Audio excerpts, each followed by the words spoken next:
මේ ඉන්නේ රවිදු මල්ලි. රවිදු මල්ලි වැඩ කරන ලොකේෂන් එකට අපි ඇවිල්ලා තියෙන්නේ. මොකද රවිදු මල්ලි එයාපෝට් එකෙන් හම්බුනාට පස්සේ අපිට හම්බුනේ නැහැ. එදා රෑම මං හිතන්නේ වැට්ට ගියා නේද? එදා පාන්දර වැට්ටාව. දැන් මේ ඉන්නේ මාස 2කට පස්සේ රවිදු මල්ලිව බලන්න. ඉතින් එන්නත් හේතුවක් තිබුණා ඇත්තටම. මොකද මේගොල්ලන්ගේ වීසා එක රිනිව් කරගන්න කම්පැනිට හැකියාවක් තිබුණේ නැහැ. කම්පැනියේ බලදී ඇප්‍රූවල් එක තිබුණේ නැහැ. මෙයාගේ වීසා එක ඉවරනේ ලබන මාසේ මේ මාසේ 30 වෙනිදා. ඉතින් අපි ඊට පස්සේ ඊයේ දවසේ කම්පැනියත් එක්කලා කතා කරලා මෙයාගේ අලුතෙන් වීසා එක රිනිව් කරා. ඉතින් ඒක දැනුම් දෙන්න සහ අපේ මෙතන මෙහා පැත්තේ මේගොල්ලන්ගේ ආයතනයේ තව එක මල්ලි කෙනෙක් හිටියේ. එයාට ජොබ් එකේ පොඩි ගැටලුවක් තියෙනවා. ඒකත් එක්කලා එයාව එක් කරලා යන්නයි. ඉතින් ඒකම මේ මල්ලිත් බල්ලයන්ට ආවා.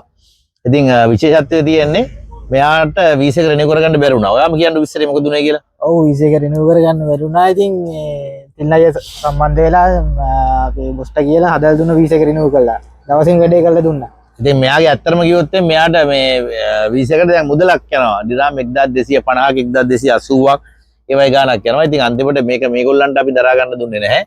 ඉතින් අපි ඒක ආයතනයෙන් අලුත් කරලා දුන්නා. සහ එතකොට තුන්වෙනි මාසෙත් අපි මෙයත් එක්කලා ඉන්නවා තාම නේ. ඒක තමයි වැදගත්ම දේ. සහ තව ඇත්තටම කිව්වොත් තවත් මාසයක් දැන් ආයෙ පස්සෙන් ඉන්න වෙනවා. මේ ඉතින් මේ තියෙන මෙයා වැඩ කරන ලොකේෂන් එක ඇත්තටම හරිම ලස්සන මේ ලොකේෂන් එක තමයි මෙයා වැඩ කරන්නේ. ඉතින් මේ වගේ කන්ටැක්ට්ස් ඇත්තටම අපේ ආයතනයේ අපිට තිබුණාට වෙන කට්ටියට ගොඩක් අඩුයි ඇත්තටම කියන්නේ. මෙයා සමහරක් වෙලාවට හිතන්නත් නැතුව මේ වගේ දරක වැඩ කරා කියලා. රාත්‍රී අත්දැකීම කොහොමද තියෙන්නේ දා? ගොඩක් හොඳයි. කියන්නේ ගොඩක් ලොකු කට්ටක් තිබුණේ ආපු ගාම ජොබ් එකට දැම්මා වැඩ කරා. දැන් ආතල් එකේ ඉන්නවා ඉතින්. දැන් ආතල් එකේ ඉන්නවා. දැන් තියෙන්නේ අවුරුදු දෙකේ 20ක් ගහන්න විතරයි. ඒකත් පිටිපස්සෙන්ම අපි ඉන්නවා. ඔයා කතා කරත් නැතත් අපි පස්සෙන් ඉන්නවා. ඒකට ඔයත් අනිවාර්යෙන් මතක් කරගෙන ඉන්න.